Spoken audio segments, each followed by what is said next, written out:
Salut à tous, c'est le début de la saison 4 d'Envergure. On va vous présenter aujourd'hui les prospects les plus intéressants. Ça commence parfaitement. Les prospects les plus intéressants, et je vous prierai de ne pas vous moquer, monsieur Leroy, de cette cuvée pour la draft 2021.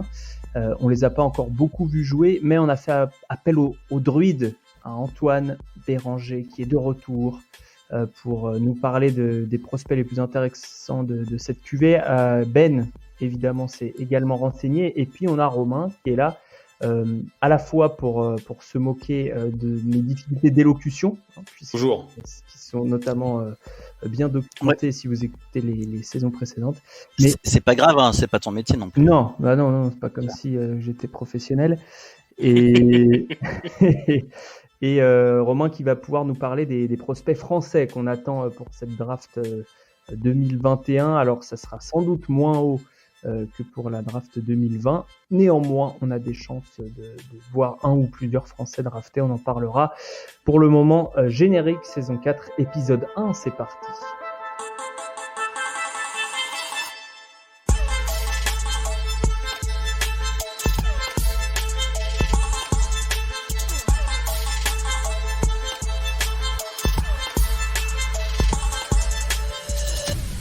Alors on commence par le favori pour le numéro 1. Ça va, messieurs? Je vous ai même pas accueilli dans cette saison 4. Mais oui.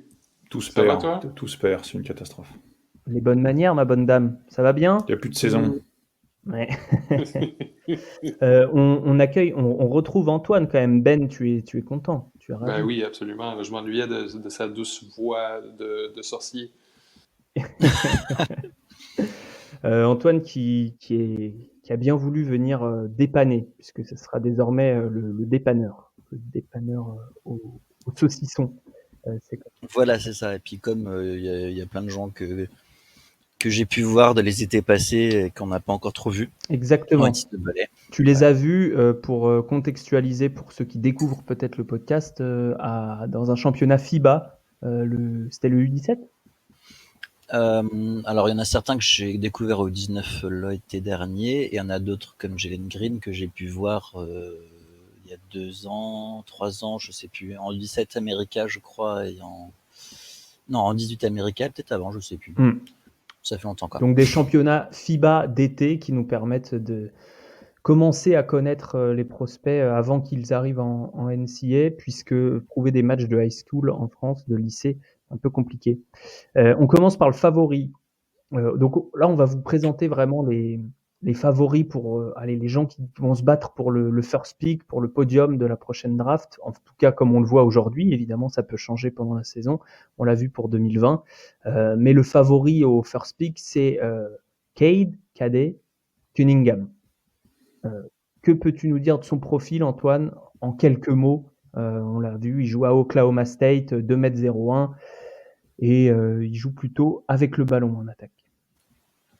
Ouais, il joue meneur, 2,01 m, il doit faire 2,10 m d'envergure. Le gamin est athlétique. Il joue meneur et il joue de façon assez légitime comme un meneur. Après, c'est pas un meneur gestionnaire, on va dire, c'est plus un meneur à la LeBron James. Ouais, c'est ça, un initiateur grand. Un initiateur qui va créer des décalages pour lui-même et qui, ce faisant, va réussir à mettre ses coéquipiers en bonne position, quoi. Il sent le basket. Après, c'est pas non plus un génie de la main, quoi. Mais on pourrait dire en quelque sorte que c'est une sorte de Ben Simmons plus, quoi. Ben Simmons qui sait shooter. Alors, mieux que Ben Simmons. Mieux que Ben Simmons. J'étais pas du tout en amour avec son shoot l'été dernier. Je trouvais que même quand il drivait, en fait, il avait des problèmes de finition, ce qui m'a fortement inquiété. Et là, sur le match que j'ai vu, le toucher était plutôt bon, je l'ai trouvé. Donc voilà, un grand meneur athlétique.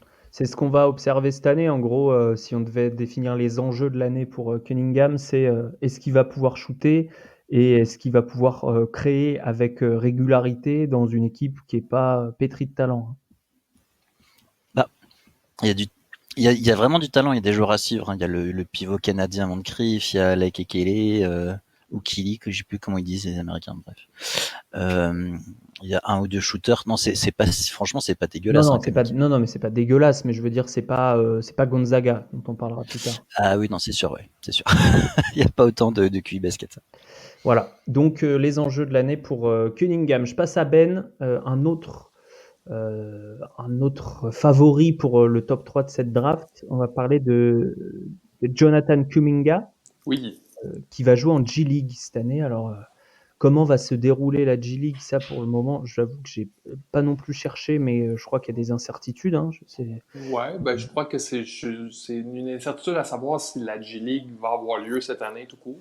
Ouais, c'est ça. Donc, c'est un beau casse-tête pour Adam Silver qui a promis à ses jeunes une année de développement chez les professionnels. Ouais, c'est ça, pour eux qu'on fait le choix. Donc, il n'est pas tout seul dans cette équipe de G-League. On parlera de Jalen Green un peu plus tard.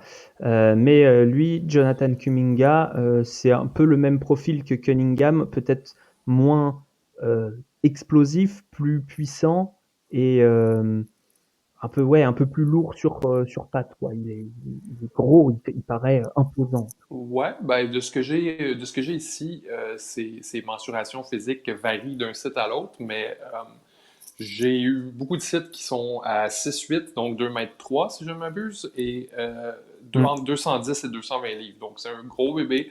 C'est un gars qui a un corps qui est déjà prêt pour la NBA. Je dirais pas qu'il joue pareil comme Cade Cunningham. C'est beaucoup plus un joueur de volleyball, c'est-à-dire qu'il va au panier, il se taille de l'espace avec son physique.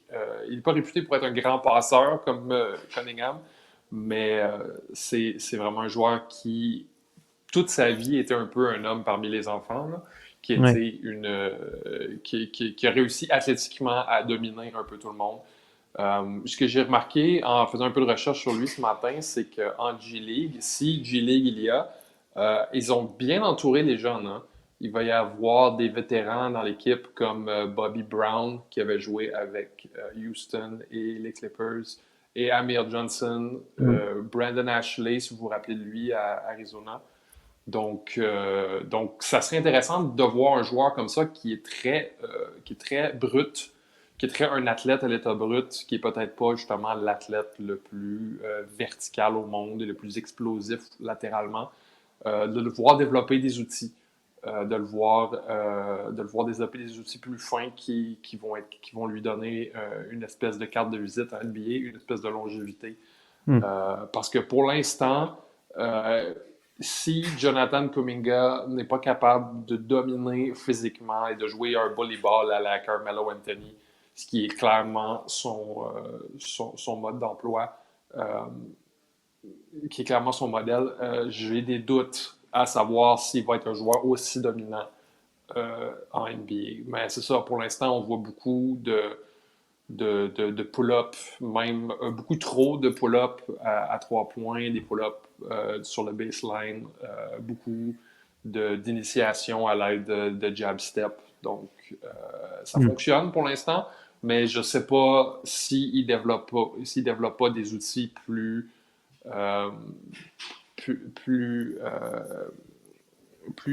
fins, plus sophistiqués. Je ne sais pas à quel point il va pouvoir être une force dominante en NBA. Ça va être l'enjeu de cette année. Au moment au moment où on parle, et de toute façon au moment de la draft aussi, ce sera un des joueurs les plus jeunes, puisque, comme disait une chanteuse, il vient d'avoir 18 ans. C'est l'instant Dalida. J'en profite pour rebondir, parce que tu me tends une perche absolument royale. Deux choses sur Kuminga. La première, c'est qu'il a des genoux en verre. Et il y a un vrai red flag sur ce truc-là, ce qui explique aussi un petit peu l'explosivité toute relative du bonhomme. La deuxième, c'est que quand on va dire je cherche un qualificatif qui soit à la fois neutre mais marquant, quand un petit peu bon, allez, on va être plus simple. Le Canadien qui est à Monaco a débarqué à Antibes l'an dernier là. Il avait comme projet Ah oui, c'est vrai. Oui, il avait comme projet de nous ramener Kuminga dans l'effectif pour le faire jouer en Pro B cette année. Alors, réelle ambition.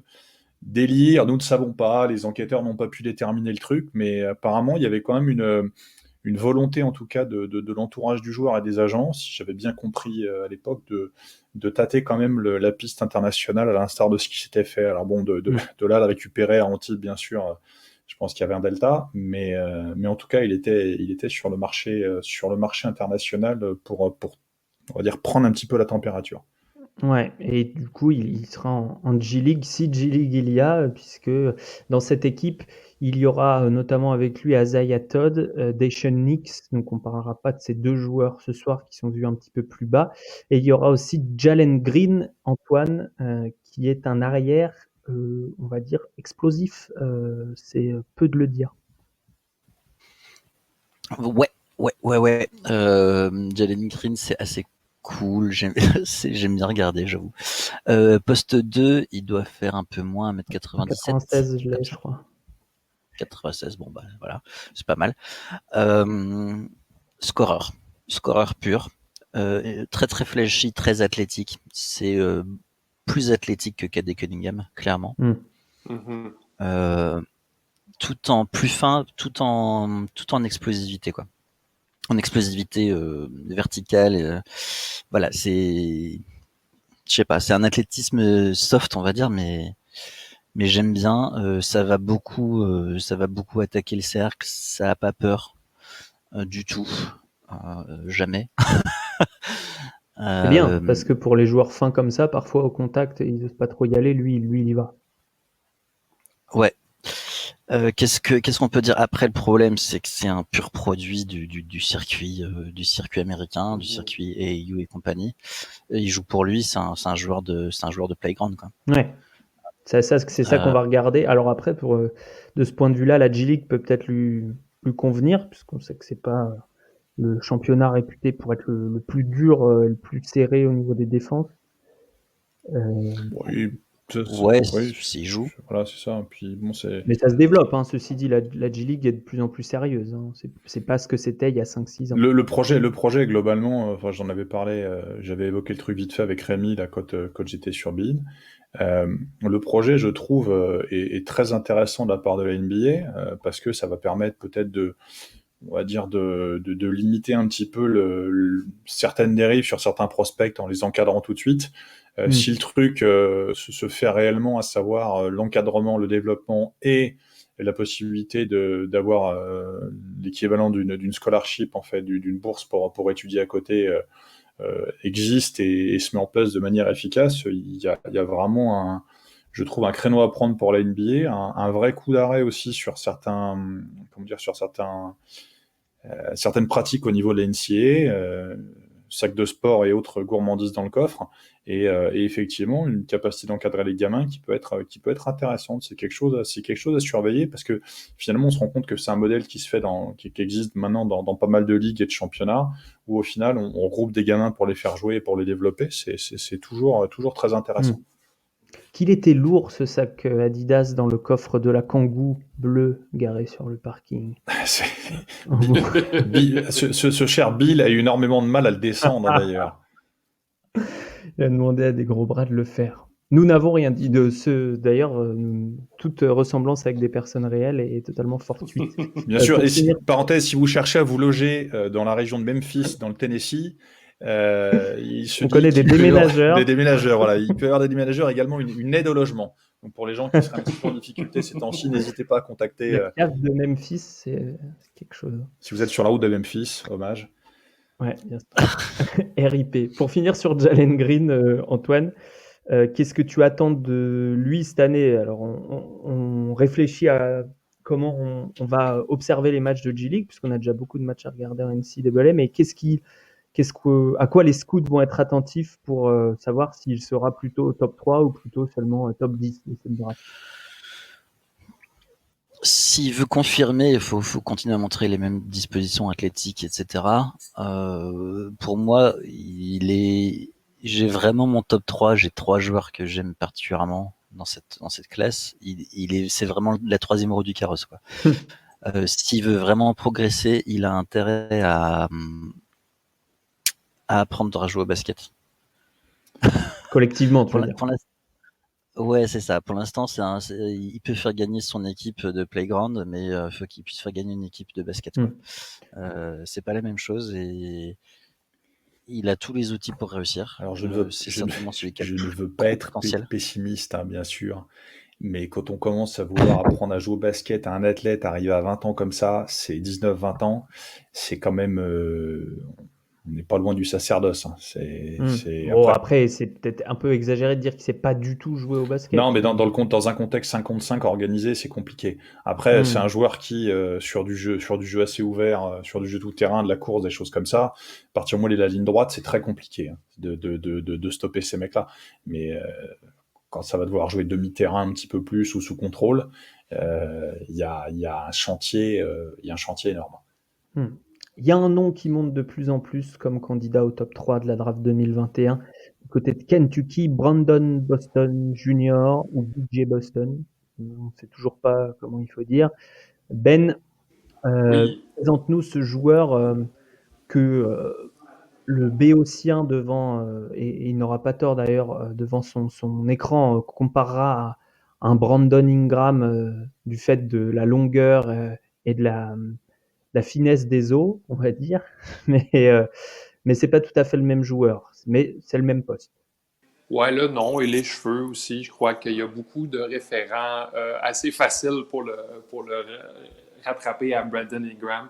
Je trouve que côté jeu, c'est pas du tout le même joueur. Je pense que des trois joueurs dont je vais parler aujourd'hui, c'est celui qui a le jeu technique le plus avancé. Brandon Au niveau Boston, du handle, c'est ça? Ouais, le Contrôle du handle, corps. le jeu de pied, le footwork, le shoot aussi, la finition. J'ai été quand même impressionné par Brandon Boston, malgré qu'il y ait des grosses lacunes. C'est un poste 2 à 2,01 m, si je ne m'abuse. Oui, ils font tous 2,01 m maintenant. Ouais, il est un peu sur le côté maigrichon.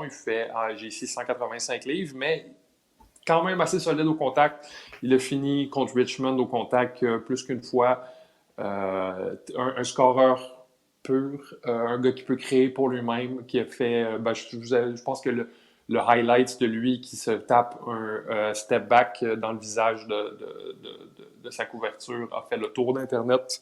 Maintenant, c'est un gars justement qui peut scorer, qui peut créer pour lui-même, qui peut shooter. Qui peut finir au cercle de différentes façons. On l'a vu faire des up and under, on l'a vu faire des dunks. Est-ce qu'il arrive à faire tête, genou, tête avant de tirer avec le ballon? Je sais pas.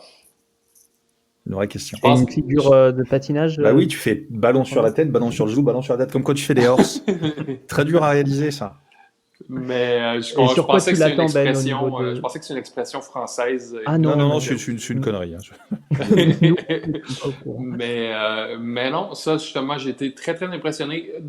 Chose étrange, dans ses deux premiers matchs, il était 0 en 7 de 3 points.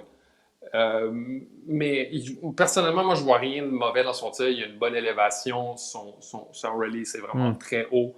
Je pense que c'est juste qu'il il avait l'air vraiment très pressé dans son jeu dans ses deux premiers matchs. Donc, je crois que les tirs à 3 points vont finir par rentrer. Mais si on enlève les tirs à 3 points, son niveau d'efficacité offensivement est absolument incroyable. Au premier match, sans les tirs à 3 points, il a réussi à 70%. Il a fait 70% au panier. Donc, ça, c'est vraiment quelque chose. Le problème avec Brandon Boston, c'est qu'il ne défend pas. Il ne défend pas du tout. Il est perdu en défense. J'ai mis un clip sur Twitter si vous voulez aller voir. Il est perdu en défense. Et il ne passe pas par-dessus les écrans. Ça va peut-être s'améliorer avec un peu plus de cohésion avec ses coéquipiers, mais il s'est fait passer en backscreen. Il y a beaucoup, beaucoup de croûte à manger de ce côté-là. Il est très long, fait que ça va le sauver sur plusieurs jeux, mais il a beaucoup de croûte à manger côté défense. Bon, c'est ce qu'on va observer principalement, et puis aussi sa capacité à créer pour les autres, qui pour l'instant est assez peu développée. Évidemment, il aura des difficultés comme tous ceux qui passent par. Il y avait une action contre Richmond qui m'a marqué de ce côté-là, côté création pour les autres. Il a fait un 3 points, il a complètement raté, il est allé chercher le long rebond, il a passé à son coéquipier pour un 2 points facile. Donc, j'ai l'impression qu'il est au moins qu'il est engagé de ce côté-là. La lumière au bout du tunnel. Ouais. Oui, mais c'est peut-être aussi qu'il arrive à Calais. Ouh là là, pente glissante. Antoine, Zaire Bonjour. Williams, ça s'écrit Z-I-A-I-R-E, donc j'ai beaucoup de mal à le prononcer. Il joue à Stanford, qu'on a beaucoup regardé la saison passée avec Tyrell Terry. Il va jouer avec Oscar da Silva, avec Spencer Jones dans une équipe très sexy. Qui est-il, Zaire Williams? Alors, je suis en train de manger en même temps, désolé. Ça m'aurait étonné. Alors, c'est pas celui que j'ai le plus vu. On l'a assez peu vu au final. Mais c'est clair que tout de suite, il a intrigué. Parce que c'est quelqu'un qui est visiblement long, qui joue sur les postes 3-4 avec Team USA, qui est très long, et l'impression de longueur était renforcée par le fait qu'il est encore jeune, pas trop d'épaules, un peu de cou, et puis une espèce d'afro. T'as l'impression que c'était une tige, le machin, quoi. Et en fait, c'est une tige qui est très très très athlétique, qui est très très explosif, qui monte très vite. Et au début, bon, j'étais là, bon, c'est juste un athlète, ok, c'est un petit jeune américain, etc. Et en fait, il a un peu plus que ça. Il a été mal utilisé par Team USA, comme souvent. Défensivement, il a été mal utilisé, et offensivement, il a pas eu grandes opportunités, on va dire. Il était plus 9e, 10e homme. Mais il a réussi à faire quelques trucs. J'avais des doutes sur son intellect, personnellement. C'est pareil, sur sa compréhension, sur sa... Disons que s'il est à Stanford, c'est qu'il est pas bête, normalement. Hein. Et voilà, et quand j'ai su qu'il était à Stanford, j'étais un peu étonné, parce que sur le terrain, des fois, il me paraissait un peu perdu. Comme quoi, il y a quand même un cerveau derrière. Et on avait eu Adam Cohen, l'assistant coach de Stanford l'année dernière, dans le podcast. Vous pouvez le retrouver sur notre site. Adam Cohen qui nous disait que Williams allait jouer une bonne partie des possessions en tant que porteur de balle, en tant qu'initiateur de pick and roll. Donc ça va être intéressant. Après, ce qu'il faut voir pour ce joueur, c'est comment il va être utilisé. De mes souvenirs, il était utilisé vraiment en poste 4-5. Non, ça sera pas le cas, Stanford. En Team USA, alors que il passait derrière Reginald Perry qui fait 250 kilos. Et lui, il en faisait 40. Il était vraiment hors de position avec Team USA, quoi. C'était clair et net. Aussi parce que Evan Mobley était blessé, et que donc fallait l'utiliser différemment. Mais j'ai vraiment envie d'en voir plus, quoi. Bon, à voir, mais un joueur intriguant. Zaire Williams, du côté de Stanford, qui n'a pas encore joué cette saison. On enregistre le lundi soir, donc peut-être qu'il aura joué d'ici la sortie du podcast. Ben, ton troisième joueur à présenter, c'est un joueur qui joue à Duke, qui s'appelle Jalen, encore une fois. C'est l'année des Jalen. On est sur le deuxième et il nous en reste un. Jalen Johnson, plutôt poste 4. J'ai plus ses dimensions, mais donne-moi un petit peu son style de jeu, s'il te plaît. En faisant un peu de recherche statistique sur Jalen Johnson, j'ai découvert qu'en plus d'être un des multiples Jalen disponibles à la draft cette année, il est à peu près le 8e joueur nommé Jalen Johnson qui passe par la NCAA. Ouais, d'ailleurs, il a un homonyme, 2 homonymes qui en ce moment jouent en NCAA, dont un à Tennessee, il me semble. Un à Wake Forest aussi, je crois. Ouais, des Jalen Johnson partout. Lui, il joue à Duke, 2m6, 99 kg, j'ai retrouvé. Ouais, absolument. Il est des 3 joueurs dont je parle aujourd'hui, c'est peut-être lui avec le profil athlétique le moins impressionnant. C'est pas un mauvais athlète, mais c'est pas un athlète supérieur non plus. Faudrait pas vous fier au match contre Coppin State. Oui, il a pris 19 rebonds. parce qu'ils l'ont placé sous le panier comme si c'était Godzilla. Il a tassé les facteurs et les comptables. C'était dégueulasse. Il faisait un peu n'importe quoi. Il prenait des one leg fall away comme Dirk Nowitzki. Il s'amusait un peu, dans le fond, contre une fac contre laquelle Duke n'avait pas d'affaire à jouer. C'est un des joueurs qui est le plus, justement, que son jeu est le plus développé. C'est un excellent passeur. C'est un peu le profil point forward. Je sais que toi, Alex, t'aimes pas ce mot-là. Tu trouves que c'est surutilisé. Il y a un peu le profil point forward. Pas un mauvais shooter, pas un bon shooter non plus. Sa mécanique est là, mais elle est raide un peu, je trouve. Il a réussi un 3 points contre Coppin State, mais c'était la trajectoire du ballon était très, très plate. Défensivement parlant, ça va. Je ne l'ai pas encore vu défendre au périmètre, donc je ne veux pas vraiment me prononcer là-dessus. Mais il a définitivement un avenir en poste 4 et non en poste 3 NBA. Moi, j'aime beaucoup les joueurs au jeu sophistiqué et il y a beaucoup de nuances au jeu de Jalen Johnson, mais tout va dépendre du fait s'il peut développer un shoot qui est fiable. Ouais. Mais en tout cas, il est polyvalent et ça, les équipes NBA aiment de plus en plus. Moi, j'aime beaucoup le profil. C'est un de mes chouchous. Si, il shoot beaucoup, mais en même temps, il joue à Duke. C'est normal que c'est un de tes chouchous. Non, mais même avant Duke, j'aimais beaucoup. Même avant Duke, bon. Ouais. Un autre Jalen, le dernier Jalen du jour. Antoine, c'est ton chouchou à toi. C'est celui de Gonzaga, Jalen Suggs. Gonzaga qui est à l'heure à laquelle on parle la meilleure équipe du pays. Attention à Baylor quand même, je sais que tu aimes bien Baylor aussi, et Baylor a une équipe très expérimentée. Mais on est là pour parler du meneur de Gonzaga, meneur combo, 1m94, si les chiffres sont exacts. Et quel profil peux-tu nous décrire pour Jalen Suggs avant qu'on parle des Français? Alors l'avantage c'est que je suis plus trop dans le milieu du basket, donc je peux dire encore une fois que le coach américain c'était vraiment une grosse merde de pas l'avoir fait jouer un peu plus. Voilà, je m'en fous, je le dis, j'en ai rien à foutre. Non. Ce qui m'a frustré c'est que ils mettaient beaucoup à Liberton, on va dire, à la main, alors que pour moi Suggs apportait beaucoup plus au jeu. Donc Suggs, on va dire que c'est un combo garde, mais c'est pas vrai, c'est pas un combo garde, c'est un meneur. Oui, c'est juste un grand meneur. Talent. Oui, c'est un grand meneur. Il est une taille normale hein, pour l'NBA, c'est pas non plus immense. Il a pas une envergure immense. Il est pas excessivement athlétique.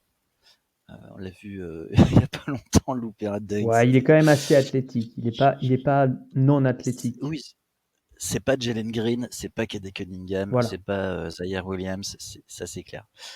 Mais par contre, il pue le basket. Quoi. Il est vraiment sur les postes 1 et 2, il peut très bien décaler, se mettre dans le corner et puis shooter en spot-up ou alors faire des courses, faire des curls. Il peut très bien distribuer et de façon beaucoup plus fine, on va dire, que Cade Cunningham. Il est capable de gérer le tempo d'un match, il est capable de trouver la bonne personne avec deux pas ou deux dribbles, etc. Il a aussi un excellent toucher sur son shoot, très très bon shooter. Et puis voilà, et défensivement c'est pas mal.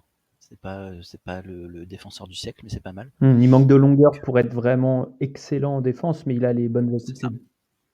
Il a moins d'outils que Green ou Cunningham, mais et l'attitude est là. Ouais. C'est presque dommage, on va dire. Ce qui serait bien, c'est qu'il chute dans les drafts, parce que c'est le genre de joueur qu'on a envie de voir dans une équipe qui joue le titre, quoi.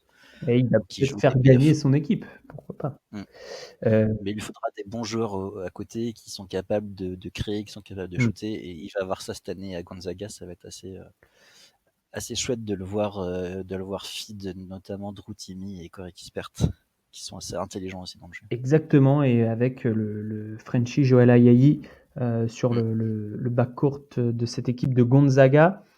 Très belle transition, je m'auto-tape dans le dos pour parler des Français. On vous parlera d'autres prospects. On n'a pas cité Evan Mobley, qui est aussi un candidat au top 10, Scotty Barnes, Terence Clark, Greg Brown, Joshua Christopher, tout cela, Caleb Love de North Carolina, tout cela, on en parlera plus tard. Je les ai aussi recensés dans un article que je vais vous mettre à disposition sur le site envergure.co. Tous ces freshmen, donc première année NCAA ou joueurs de G-League à suivre cette saison. Mais là, on va parler des Français. Et pour le moment, le Français le mieux classé parmi les big boards et les mock drafts américaines, c'est Juan Bégarin. Romain, quel type de joueur est Bégarin? Qu'est-ce que les Américains lui trouvent finalement? Bah, les Américains lui trouvent des qualités, j'imagine, puisqu'ils l'ont projeté 12e. ESPN l'a projeté 12e sur sa première ébauche de mock pour le mois de juin. Bon, on sait que les mocks qui sortent maintenant, elles sont toujours à prendre avec des pincettes, puisque c'est de l'info brute et très souvent des choses qui sont faites alors que les joueurs n'ont pas forcément été ou vus depuis longtemps ou au moins vus récemment, encore plus ces temps-ci, puisque bon, les scouts NBA n'ont toujours pas le droit de voyager et d'assister à des matchs. Encore plus compliqué aujourd'hui puisqu'on joue à huis clos chez nous. Il y a quand même assez peu de déplacements entre l'Europe et les États-Unis, donc les gamins n'ont pas forcément été vus plus que ça. Juan Bégarin, c'est un poste 2 qui joue actuellement au Paris Basket en Pro B. Qui fait un début de saison plutôt solide par rapport à l'an dernier. Je me mets juste sur les stats, parce que je les ai plus en tête précisément, j'ai regardé ça tout à l'heure. Mais il fait partie donc du projet parisien là, qui comporte quelques joueurs, quelques jeunes joueurs en développement et qui sont encadrés par JC Prat, dont c'est devenu un petit peu le fonds de commerce de développer les joueurs. Et puis il le fait plutôt bien, parce qu'il a eu quelques personnes entre les mains, comme Isaiah Cordigné par le passé, ou Yacouba Ouattara, qui sont tous les deux en équipe de France aujourd'hui. Donc bon, ça reste très intéressant en termes de contexte pour eux. Donc à l'heure actuelle, c'était un petit peu tronqué entre la Leaders Cup et le championnat, parce qu'il n'y a eu qu'un seul match de championnat officiel de jouer pour Paris, alors qu'ils ont joué la Leaders Cup en entier. Je suis trahi par le matériel. Attendez, quittez pas, c'est du direct. Hop, voilà, je suis désolé. C'est les aléas du direct. C'est le service public. C'est le service public. On a des petits soucis. Non, voilà, c'est sur cette année là en Leaders Cup, puisque bon, c'est la compétition où il y a eu plus de matchs. En 6 matchs, il est actuellement à 10 points de moyenne, 3 rebonds et demi. Un pourcentage de réussite à 3 points qui est assez effrayant, mais sur un volume de tir qui est pas très élevé. Et puis bon, encore une fois, sur une compétition où il y a peu de rythme. L'an dernier, il était autour de 33%, mais avec un volume très faible. C'est un joueur qui est vraiment, qui a un volume athlétique, qui est très agressif, beaucoup dans le drive, qui dans un contexte de championnat d'Europe jeune où il a été évalué, était bien sûr physiquement au-dessus de la moyenne. Après, athlétiquement, on attend de voir un petit peu l'évolution qui va pouvoir nous proposer sur l'année qui vient, qui est importante, parce que on se rend compte que c'était très dominant en U16 et puis ça commence à plafonner un petit peu. C'est normal, avec le niveau qui augmente, c'est automatique. Ouais. C'est souvent ça pour les prospects. N'empêche, gros coffre. Ah oui. Vraiment, pour un arrière, c'est qu'il a une carrure. Antoine peut en parler aussi, sur laquelle on peut mettre pas mal de muscles, donc ça laisse les Américains aiment bien généralement. Ce qu'on va observer chez lui, c'est sa capacité à gérer le jeu avec ballon et puis à shooter, Romain. Il a la capacité à gérer le jeu avec ballon, à shooter. La capacité aussi, à un moment ou l'autre, à pouvoir ressortir la balle de manière un peu sûre, parce qu'à l'heure actuelle, son ratio passe décisive balle perdue, un petit peu comme l'an dernier, est quand même pas génial. C'est-à-dire que sur la ligne droite, sur du drive, sur la vraie percussion, sur la première intention, des choses comme ça, c'est un joueur qui est très intéressant. Mais il y a toute la construction, apprendre à désaxer le ballon, se faire un petit peu plus mal en défense parfois, que ce soit sur la balle ou dans les aides, ces choses-là, ça va être un petit peu des paramètres qui vont jouer et qui vont soit impacter son draft stock, soit le confirmer, soit au contraire le développer. Encore une fois, il est dans un contexte qui lui permet de bosser, donc c'est très intéressant. Après, de mémoire, je me trompe peut-être, mais je suis pas sûr qu'il y ait beaucoup de joueurs draftés en jouant en Pro B. Mis à part Isaiah Cordigné à l'époque, je je suis pas sûr qu'il y ait eu énormément de cas. Des jeunes joueurs passés par la Pro B qui ont évolué en JP Elite, oui, il y en a eu, mais directement de la Pro B, je dis peut-être une bêtise, et auquel cas vous pourrez me jeter des pierres avec grand plaisir. Mais mis à part Isaiah Cordinier, je pense pas qu'il y ait eu d'autres exemples. Après, c'est bon si on lui souhaite bien entendu au moins le même développement, si ce n'est mieux. Quand on voit ce que fait Isaiah aujourd'hui, c'est très intéressant. Absolument, et même s'il n'est pas drafté 12e, ce qui sera probablement pas le cas, hein, on va pas essayer de vous créer des espérances tout de suite, sauf saison exceptionnelle de la part de Joan Bégarin, il ne sera pas drafté 12e parce que la draft 2021 est très dense vers le haut. Il peut espérer un premier tour. C'est ça, l'idée c'est pas soit de se hyper artificiellement, soit dire que le joueur est pas bon, hein. C'est vraiment, là on est plus dans une envie de mise en perspective, parce que pour moi c'est très tôt, et puis encore une fois il peut s'en passer, on ne sait pas à quel moment la saison va reprendre un rythme un peu plus cohérent, on ne sait pas à quel moment les gens vont pouvoir se déplacer. On a vu là la draft qui vient de se dérouler, le process était complètement impacté, et puis ça s'est joué un petit peu dans la dernière ligne droite sur la dernière semaine. Voilà, c'est très compliqué d'appréhender les choses. On espère pour lui un premier tour, effectivement, à voir. Ouais, à voir, mais en tout cas, c'est le prospect pour le moment le mieux placé pour être drafté au premier tour. Il y a d'autres candidats.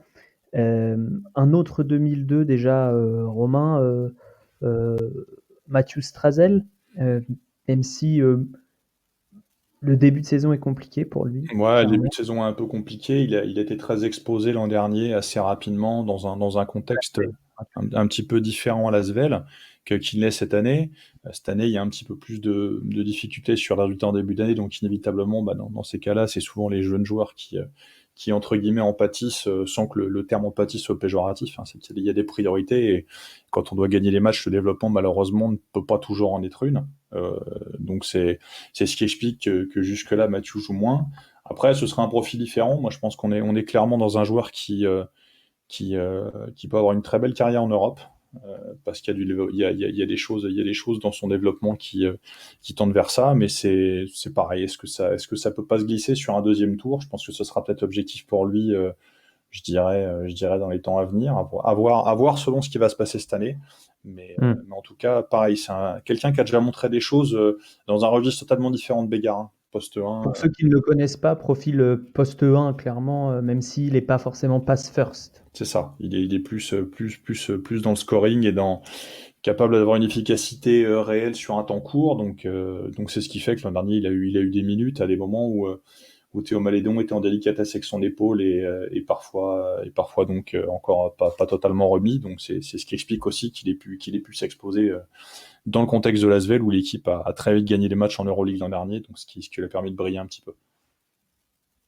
Bon. Un dernier français, pourquoi pas. Non, on avait dit 4. Un autre français, Mathieu Gauzin, qui lui est 2001, donc il en a plus que les deux dont on vient de parler. Ouais, il y a donc Mathieu Gauzin, lui, qui est cette année au CCRB, là, enfin pardon, à Champagne Basket, le club. Ah non, à Champagne. Ouais, qui est prêté par le Mans à Champagne Basket. Ouais. Il y joue en compagnie d'Arnas Velitska, qui sera lui éligible automatiquement peut-être l'an prochain, je crois, un joueur lituanien. Gauzin, c'est une espèce de Dounia Issa là, qui était sur le staff du Mans à l'époque, m'avait trouvé la comparaison d'Aaron Fox. Un joueur assez filiforme, monté fin, très rapide, ligne droite. Pareil, pas du tout dans la passe, beaucoup dans le scoring. Il y a du travail sur le plan physique, parce qu'il faut inévitablement mettre de la masse sur le cadre, sinon je pense que ça peut quand même difficilement passer à très très haut niveau.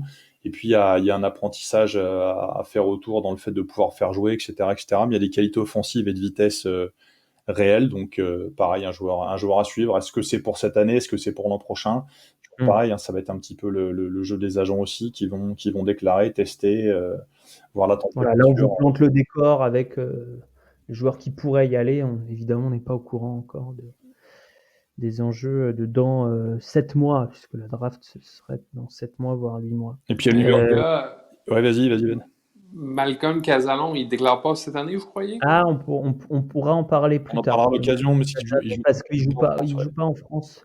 Donc, Okay. Il joue pour le Megalex, l'espèce de ferme à prospects. Dans l'agence de basket, ouais. Mais par contre, il y a un joueur dont on n'a pas parlé, c'est Ismaël Kamagaté aussi. On avait dit qu'on le mentionnerait. Donc lui, je suis dans un registre de poste 5. Il jouait en championnat régional il n'y a pas si longtemps que ça. A gravi les échelons très vite. Même chose, lui, il joue à Paris en Pro B. Un vrai poste 5 avec énormément de travail devant lui encore, mais une avancée très intéressante sur le plan physique, sur la coordination, ces derniers temps. Donc, pareil, quelque chose dans un registre de joueurs de très grande taille, ça peut être quelqu'un d'intéressant. Là. Pareil, 13 points de moyenne sur les 6 matchs qu'il a joué en Leaders Cup cette année, avec 8 rebonds, 4 rebonds off. Donc, il y a encore plein de choses, c'est perfectible, ça manque encore de vitesse, ça manque encore de dureté par moment, mais il y a un profil après, c'est pareil, c'est du joueur intérieur. Est-ce qu'il a intérêt à y aller cette année? Est-ce qu'il ne faut pas attendre un an de plus? À voir. Mais bon, voilà, c'est toujours dans le projet parisien, c'est un autre axe de développement fort pour l'équipe. Il y a souvent des coups à jouer au second tour pour les pivots internationaux. Ouais. Et en l'occurrence, avec cette classe d'âge, en regardant le tableau général sans vraiment encore trop connaître, j'ai l'impression qu'il y a assez peu de postes 5 purs qui seront candidats, donc il peut aussi bénéficier d'un profil un peu décalé, original. Oui, ça peut être ça aussi, ouais. Antoine, est-ce que tu as quelque chose à ajouter sur un des Français? Je sais que tu les as vus jouer tous, presque tous. Oui, tous. Non, pour expliquer pourquoi Joanne est aussi haut, je pense que Givoni est resté sur les impressions du 16, où de mémoire, je dis ça à l'arrache, Juan avait shooté à 41%, il me semble, à 3 points. Ouais. Sachant que pour un Européen, il a tendance à finir largement au-dessus du cercle, ce qui fait toujours plaisir, ce qui est très bien. Donc ajouter à cela les 41% en 3 points, c'était vraiment c'était fantastique. On l'avait tous, on se disait ça sera un top 5 pick. Ouais. Le problème, c'est que le shoot a pas régressé, c'est que c'était voilà. Oui, c'était l'histoire d'une compétition. Il faut qu'il stabilise ça, ou alors qu'il stabilise le handle et la distribution au choix. Mais sinon, ça sera plus compliqué. Il était assez monstrueux aussi défensivement. Il avait complètement étouffé Rocco Percassine, qui est notre prospect numéro 1 préféré au niveau des internationaux. On vous en parlera dans le prochain podcast des internationaux. Percassine, Garouba, Badji et consorts. Sachant que Percassine, il a le physique de Garouba maintenant. Ouais, c'est ça. Il est plus l'ailier longiligne qu'on aimait tant. Messieurs, nous avons un peu débordé du timing. C'était attendu puisque on vous présentait le tableau global concernant les candidats au first pick et les Français pour la draft 2021. Le programme pour cette saison 4 d'envergure, ça va être dans chaque podcast désormais, donc celui-ci faisant exception, un seul scouting report sur un seul joueur. Et on va vous publier ça de manière régulière, probablement le mercredi midi. C'est encore en discussion, mais probablement tous les mercredis midi. Un peu comme à l'époque, il y avait le basket NBA sur Canal le mercredi après-midi. Eh bien, ça sera le podcast d'envergure pour votre fin de semaine. Ça sera la saison 4 et ça sera à suivre avec Ben, avec Romain, avec Antoine, avec Alan, avec Manu, avec Nico et avec toute la data team qui va également être mise à contribution pour tous nos reports. Rendez-vous sur envergure.co et pour les podcasts, évidemment, vous vous abonnez sur votre plateforme d'écoute et vous nous mettez une bonne note, s'il vous plaît. Si vous avez bien aimé le retour, notamment le comeback d'Antoine, toujours... Est-ce qu'il y a un nouveau parfum de saucisson à faire découvrir? C'est moi ou t'es en train de me prostituer là? Un peu. Un peu, mais je suis le pimp le plus classe des internets. Non, c'est saucisson nature ce soir. C'est nature. Bon. Ouais. On revient au basique. C'était Envergure, épisode 1, saison 4. Merci beaucoup les gars. Merci à toi Alex. Merci. Et puis à bientôt. À bientôt tout le monde. Ciao, ciao.